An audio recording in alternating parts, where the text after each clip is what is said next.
Se dice es que México tenemos cerca de 24,000 fallecimientos al año por causas de accidentes viales. Los que somos algo curiosos nos pusimos a buscar en las estadísticas que se publican y por más que buscábamos no suma 24,000 por ninguna forma. Agarraban las estadísticas que publica la SCT, que son tomadas de las informaciones de los partes policíacos de la Policía Federal. Buscábamos lo que es INEGI, lo sumábamos y la suma de las dos pues llegábamos a 13,000, 12,000, 14,000, pero nunca llegábamos a los 24. Lo mencionó Cristian, estuve yo como secretario técnico cuando arrancó la Estrategia Nacional de Seguridad Vial en la parte de vehículos más seguros, y ahí aprendimos que la forma en que se determinaron esos 24,000 fue tomar la estadística de la SCT, la estadística de la Policía Federal que publica el IMT, el Instituto Mexicano del Transporte, y ese número pues lo dividían entre un factor para sacar un número diferente, porque los partes policíacos te reportan los fallecidos en la carretera, pero una vez que lo subes a la ambulancia y te lo llevas al hospital, pues ya esa estadística ya no es recogida por la información que tiene el IMT, y por tanto pues había que ajustar el número en función de cuántos sabemos que se mueren y después en los demás pues cuántos suponemos que se mueren. Y le sumaba la estadística del INEGI. El INEGI toma los accidentes en ciudades y zonas suburbanas. Y como no todos los municipios reportan, pues hay un factor de decir, oye, pues el 30% no reporta, pues también sumas. Y entonces podemos ver que esos 24,000 ahí en la gráfica corresponden a lo que sucedió en el año 2006. Es decir, también otro dato que encontramos es que muchas de las estadísticas las conocemos mucho tiempo después. Es decir, en el 2011, cuando se lleva a cabo la Estrategia Nacional de Seguridad Vial y se declara que México se adhiere al Plan Mundial, nos estaban informando con cifras de 5 años atrás, es decir, cifras de 2006. Nos dimos a la tarea de, habiendo averiguado esto, empezar a hacer esta gráfica año con año, y es una gráfica que mantenemos en una de nuestras páginas de internet, y la vamos siguiendo conforme se van publicando nuevas informaciones. Lo que tenemos al día de hoy son los datos a 2013, y si vemos de 2006 empezó a crecer los accidentes, siguiendo la misma metodología que tiene CONAPRA, o que en ese momento declaró CONAPRA que estaba siguiendo.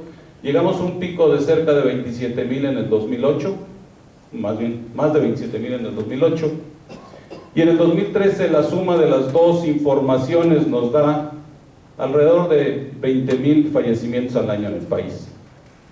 ¿Es mucho? ¿Es poco? Pues tendríamos que compararnos con alguien más para saber si es mucho o es poco. Y lo que hemos hecho es un índice, que es lo que ven en la línea roja, y es dividir los fallecimientos entre la cantidad de habitantes. Y entonces el número nos da fallecimientos por millón de habitantes. En el año de 2013 anduvimos alrededor de 170 fallecimientos por millón de accidentes. ¿Cómo se compara con los líderes del mundo? Suecia tiene 32, 31, España 40 y la Comunidad Europea 55. Es decir, somos un país de alta accidentabilidad, tenemos mucho que hacer.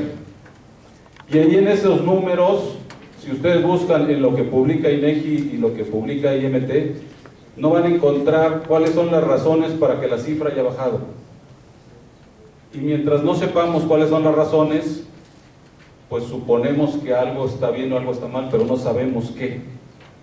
Sabemos que en las ciudades donde ha habido decrecimientos, muchas grandes ciudades han puesto en efecto programas de alcoholemia, es decir, váyase a Toritos, salió usted borracho, y eso ha ayudado a bajar los accidentes.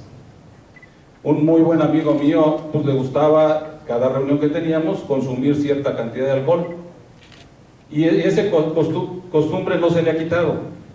Lo que sí se le ha quitado es que cada vez que nos reunimos, pide un Uber, va a la fiesta, pide su Uber y se va de regreso. Es decir, ya no conduce bajo los efectos del alcohol. Y eso es algo que, ese cambio de actitud te ayuda a ser más seguro en el camino. El reglamento de tránsito, ¿qué pide en el caso de camiones? En el caso de camiones, hubo cosas nuevas que publicó y están en el artículo 40 y en el artículo 41. Prácticamente todo lo demás que dice ya estaba en reglamentos anteriores y por lo tanto no es novedad. El artículo 40, los vehículos de transporte de carga, por primera vez les pide bandas reflejantes color rojo y blanco en los costados laterales en la parte trasera y bandas reflejantes amarillas en la parte frontal. Ahorita vamos a hablar qué quiere decir eso. Después le dice, cuando se trata de un vehículo con doble remolque, deberá contar con la leyenda precaución doble semirremolque, lo mismo que está pidiendo la norma 12, nada nuevo en eso. Y un punto C que dice salvaguardas laterales de acuerdo con el anexo correspondiente del ordenamiento. Ahorita vemos de qué se trata.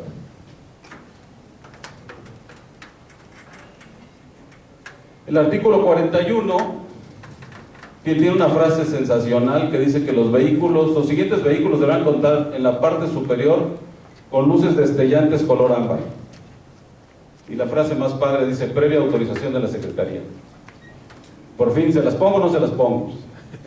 ¿Se imaginan que cuántos habrá registrados aquí en la Ciudad de México, transportistas, y cuántos transportistas hay en el país que tienen que pasar por la Ciudad de México?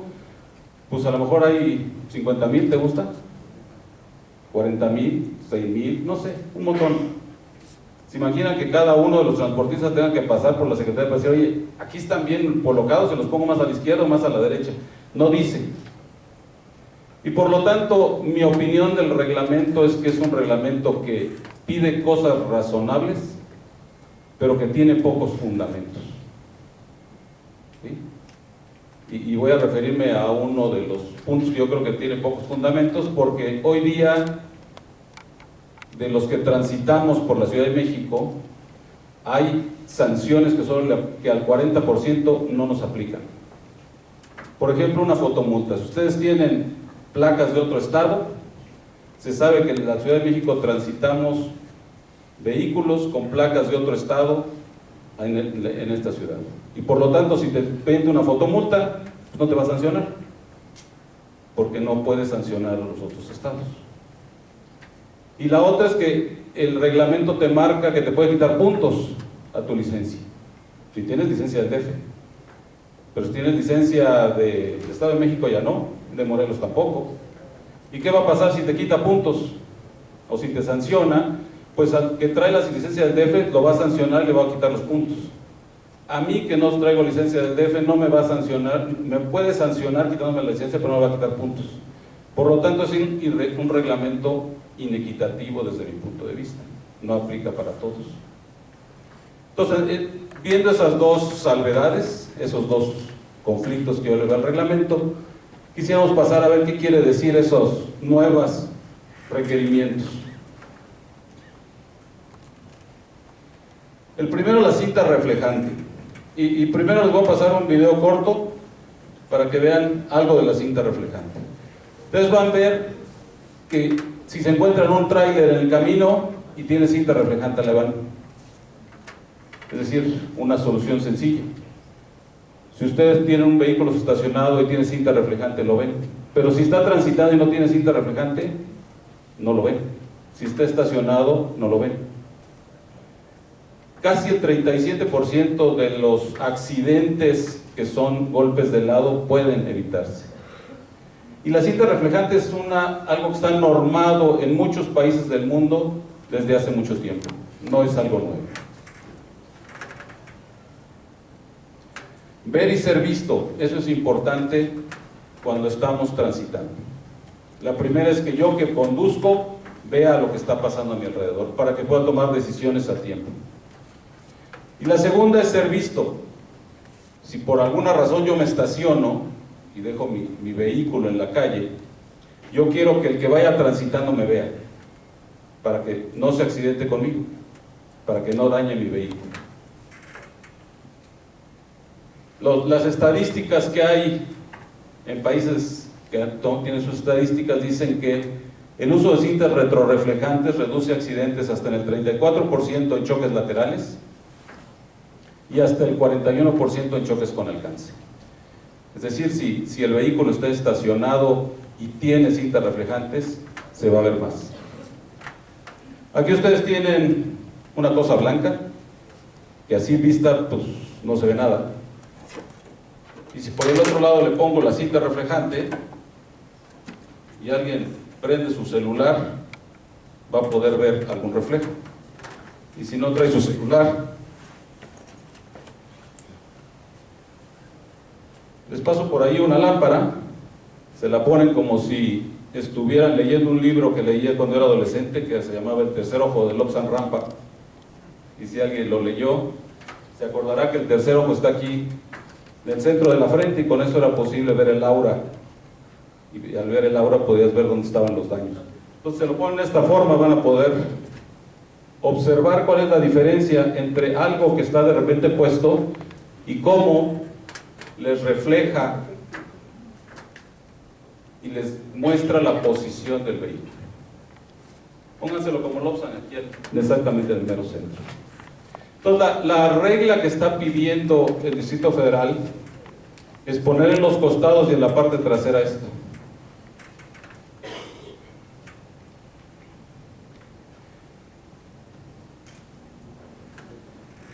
Hoy en día esta cinta reflejante está normalizada.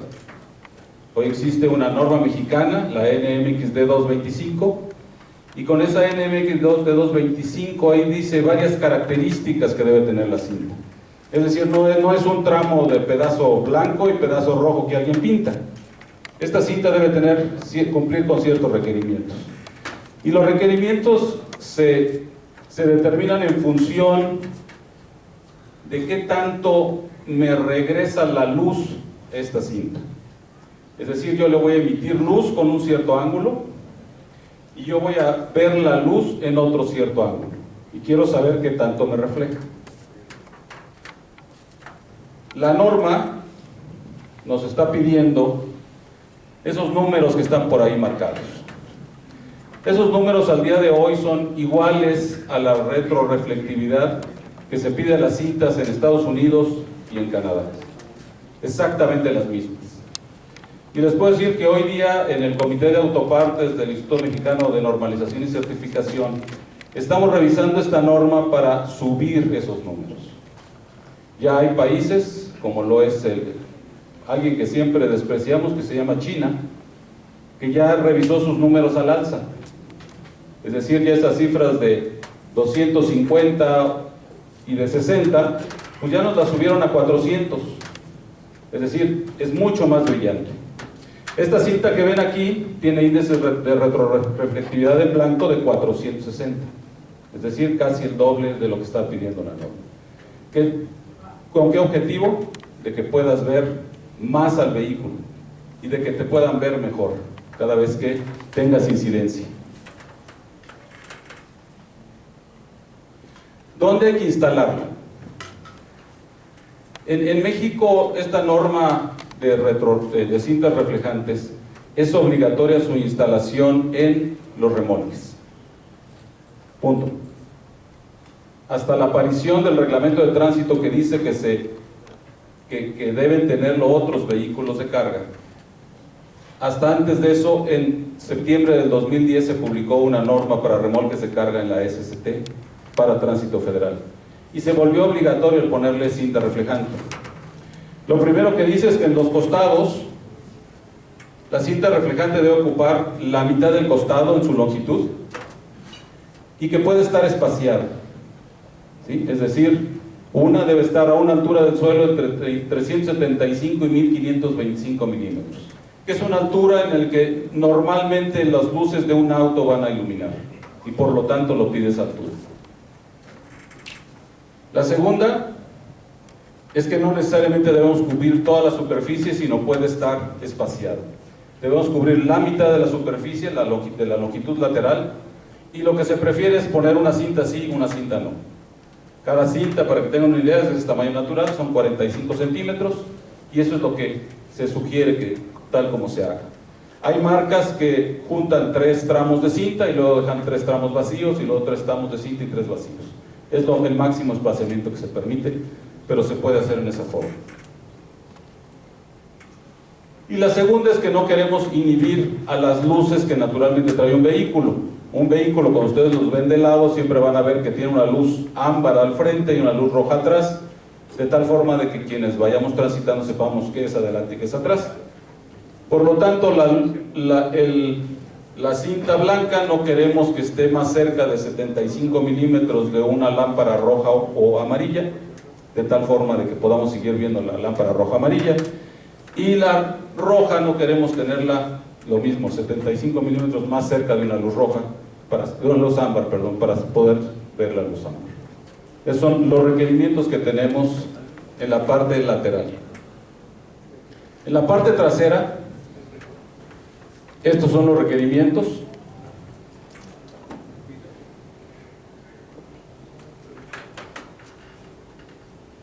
Lo primero es que debemos tener a todo lo ancho una línea continua en la parte inferior de las puertas, o una altura entre 375 y 1525 milímetros. El segundo elemento es que debemos tener una línea continua en la defensa. Y aquí surgen muchas cuestiones. La norma de remolques exige una defensa de un tamaño específico y de una resistencia específica. De repente, por ahí ven ustedes defensitas que parecen pues, como de papel, así delgaditas. Pues no, esas no cumplen. ¿Para qué la defensa del remolque y para qué tan fuerte? Para evitar que los autos se metan adentro del vehículo.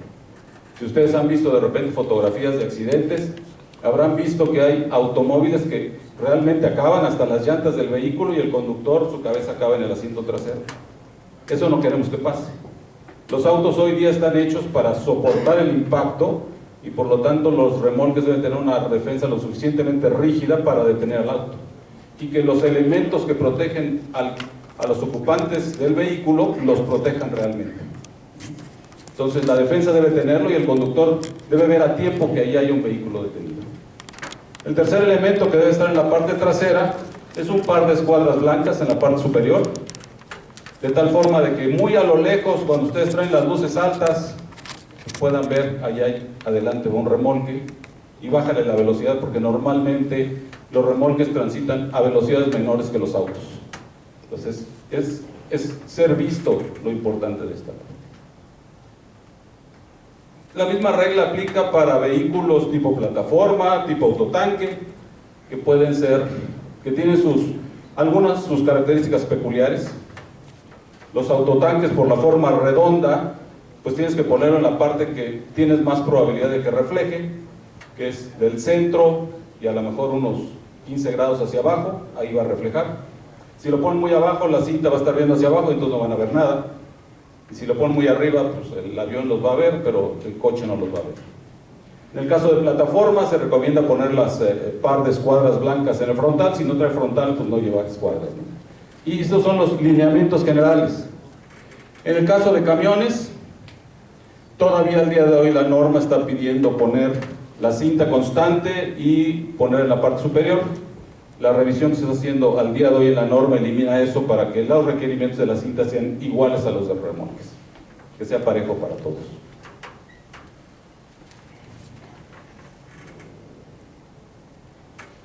La cinta amarilla no hay nada escrito al día de hoy. La cinta amarilla, todo lo que dice el reglamento de tránsito es póngale una cinta amarilla. Si vieron los últimos autobuses que hizo entrega o que recibió el DF, pues no le puso cinta, le puso triangulitos. ¿Es correcto o no es correcto? No lo sabemos. ¿Sí? Nosotros tenemos ahí unas fotografías de cómo hemos visto que algunas empresas lo han hecho. Está Bimbo, que decidió cumplir al 100% lo que está pidiendo el reglamento de tránsito y por lo tanto le puso cinta amarilla. En nuestra empresa le pusimos esa cinta amarilla que están viendo y lo ven tanto sin flash o con flash la fotografía para que vean qué tanto está reflejando y qué tan visible se vuelve un vehículo de noche.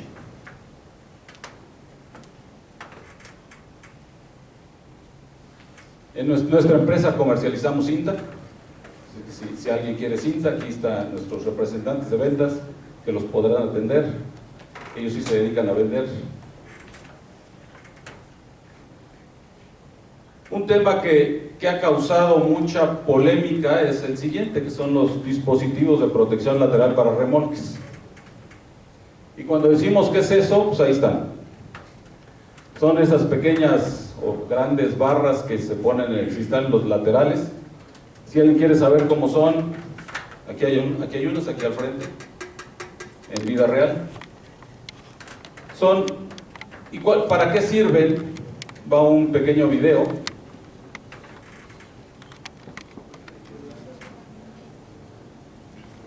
En el cual pueden ver un tránsito en una ciudad tal como es ahora la Ciudad de México, muchos peatones, muchos ciclistas.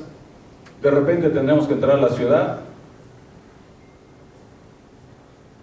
Ese video es de la ciudad de Boston, si mi memoria no falla, y todos van a ver que hay hasta semáforos para ciclistas, todavía no hay aquí.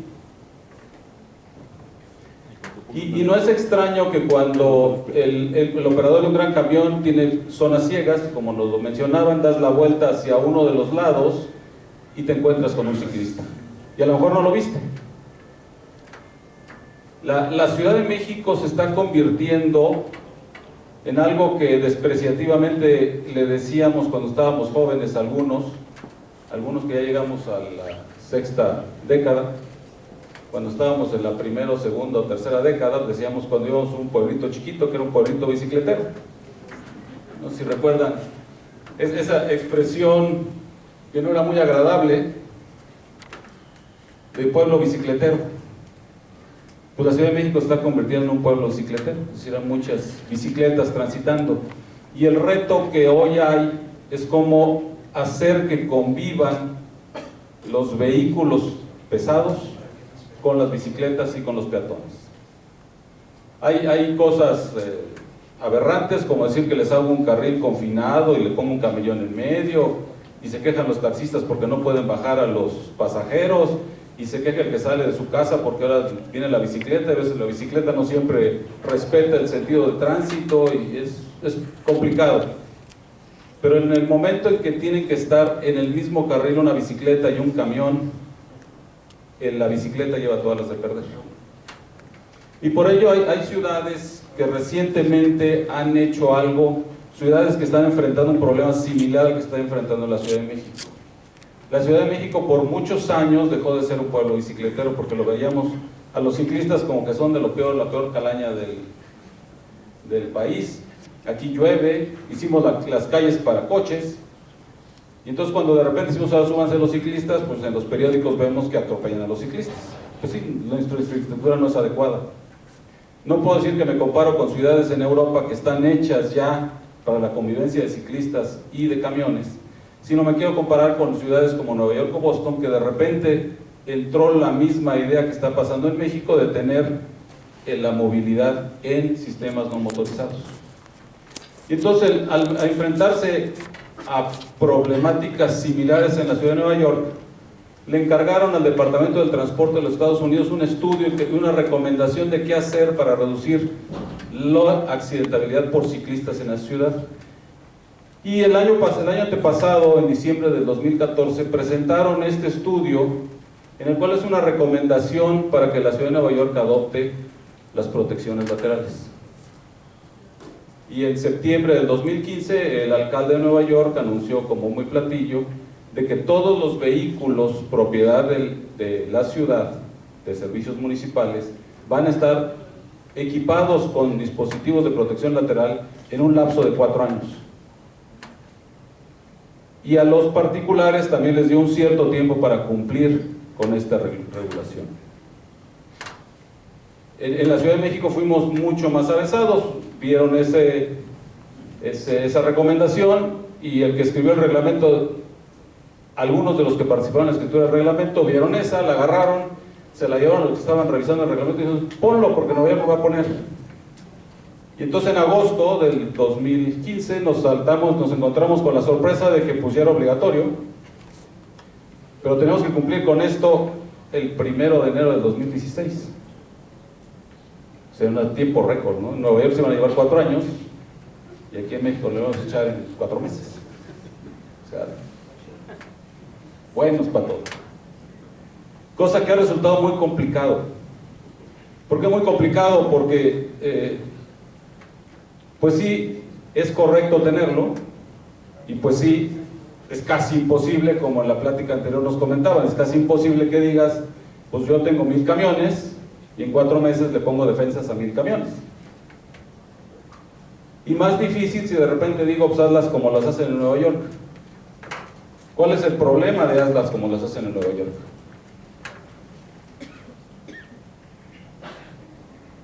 Hoy día en Nueva York es una recomendación.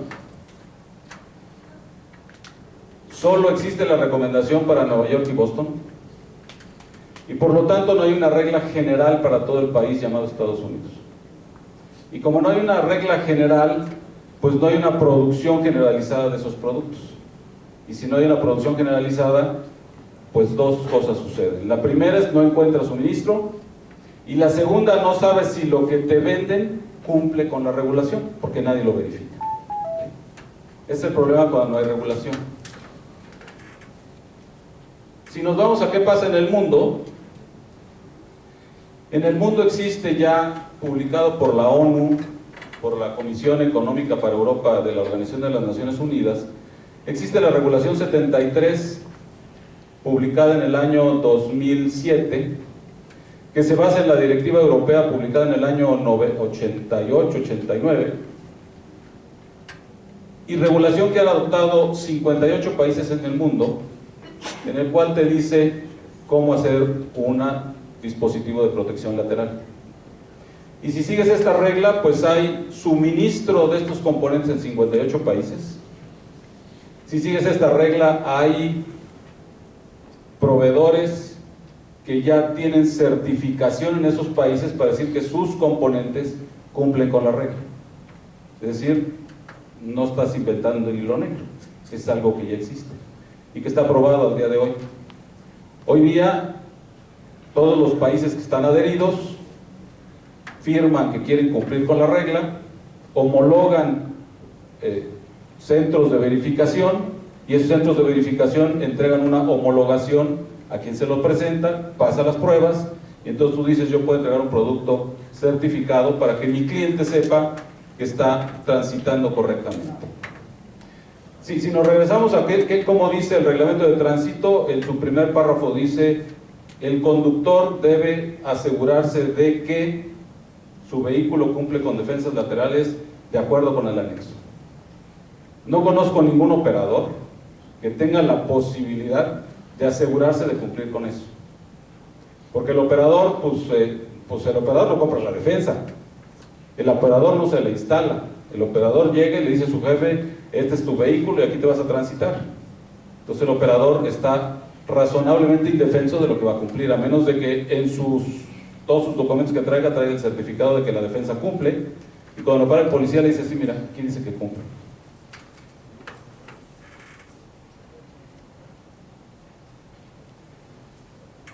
Viendo esa problemática, el Instituto Mexicano de Normalización y Certificación inscribió en el Programa Nacional de Normalización 2016 el tema de norma mexicana sobre dispositivos de protección lateral, de tal forma de que existe una posibilidad de que todos quienes fabrican, importan o comercializan este tipo de productos puedan ir a una institución a certificar que su producto cumple, y tenga la posibilidad de entregárselo al transportista y decirle: el producto cumple, y por lo tanto, cuando transites vas a ser amigable con los ciclistas y los vas a proteger, y vas a cumplir con tu responsabilidad social que te está pidiendo el reglamento de tránsito.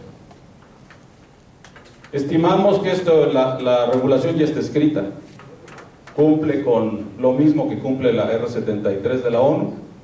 Estimamos que por los tiempos que tarda en salir esto, pues estará saliendo en algún lugar del próximo año, del 2017. ¿Qué es lo que pide la norma?